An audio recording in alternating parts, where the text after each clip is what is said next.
Welcome back for the finale of What If Maul and Savage Killed Sidious.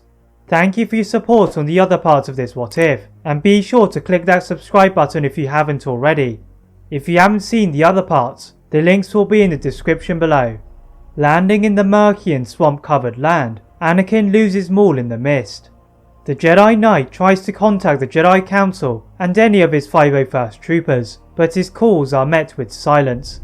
Using his lightsaber to provide lighting, Anakin expected to be surrounded by Nightsisters. However, he was walking past a massacre of the once feared clan. Making his way to the remains of the fortress, Anakin sees Maul and Talzin performing some kind of ritual, with Ahsoka being the target. Anakin surges forward in an attempt to stop the ritual, but he is projected backwards by an invisible shield. Getting back to his feet, he uses the Force to feel weaknesses in the shield, and thrusts his lightsaber to break it and the ritual. The disturbance in the ritual causes the Nightsister magic to shift through the air erratically, and Anakin grabs the still body of Ahsoka and leaps out, just before the magic caused a shockwave across the planet. Anakin feels the power surge aboard his ship, and it requires all of R2's assistants to venture off of the planet, the fates of Maul and Talzin undetermined.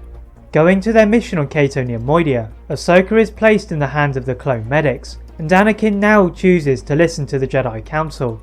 The Council decide to divert Plo Koon to assist the efforts on Cato Near Moidia, whilst Anakin is sent back to Coruscant to foil another plan of the Sith. The election of the new Supreme Chancellor had not gone as Dooku had hoped, as Senator Amidala had been voted as Supreme Chancellor. Anakin meets Padme in her office, and they begin to correct the corruption in the Senate. They go through the list of proposals and transactions under Palpatine and find a disturbing amount going to Kamino, then quickly discover Order 66. Anakin knew that Dooku was behind this, and Padme was in grave danger. Anakin relays the news to the Council, and Shaak Ti is sent to alter the orders in the chips on Kamino, foiling another Sith plan. Back on Dathomir, Maul woke up from the ground. Looking for Talzin, she had disappeared, and the hate he had for not only Obi-Wan, but also Anakin Skywalker after the fall of Savage got him to his feet. Finding his ship through the haze, Maul aimed to strike a fatal blow to the Jedi. The scimitar sighed through airspace, and Maul was focused on going to Coruscant, failing to notice the dreadnought of General Grievous firing its ion pulse cannon. Using the tractor beam to draw in his target, the Magna Guards pulled out the body of the unconscious Maul, and Dooku ordered the droids to direct the ship to Coruscant. The Separatist army hovered over Coruscant, and they avoided the Republic defences, descending below in smaller droid gunships to the Works district. Dooku and Grievous sneaked their way through the massive streets towards the Jedi Temple, leaving Barriss and a majority of the Separatist army awaiting orders. They managed to get to the base of the Senate building before they are detected by nearby clones, and the battle began. Dooku ordered the entire army to rain fire on the Galactic City, and the Republic are not prepared. Dooku and Grievous quickly made their way through to the temple, and infiltrated it with the droids for a short while, before they are pushed back by the council members.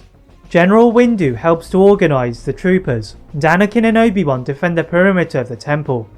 They are surprised to find Barriss, and use their mastery of lightsaber combat to disarm, then arrest her, thereby securing the outside of the temple. The two Jedi then look for the source of the attack, and find several gunships amongst the buildings. They do a search of each one, and Anakin finds the limp body of Maul. He orders his clones to rapidly tie him up, bringing a miserable end to a tragic tale. Then they go to the temple to assist the Jedi. The two sides are in a small stalemate until the two Jedi arrive, and Grievous cannot resist the chance to engage his old enemy. With this move, Dooku's plans are ruined, as they had to stick together to stand a chance, and Master Yoda wastes no time in helping Anakin to disarm his fallen apprentice. Grievous growls at the fall of Dooku, and his blades swirl in a flurry. The erratic movements clobber several Jedi Masters, but Obi-Wan holds the momentum, and it requires the efforts of Yoda and Mace Windu to destroy the cyborg.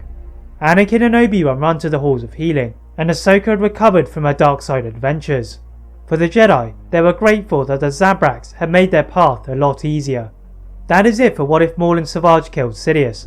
If you enjoyed this, please like this video, turn on your notification bell, and subscribe to this channel and my other channel What If Films for more what ifs. And as always, leave a comment of what if you'd all like to see next, and how I can improve my videos. Thank you all very much for watching, and see you next time.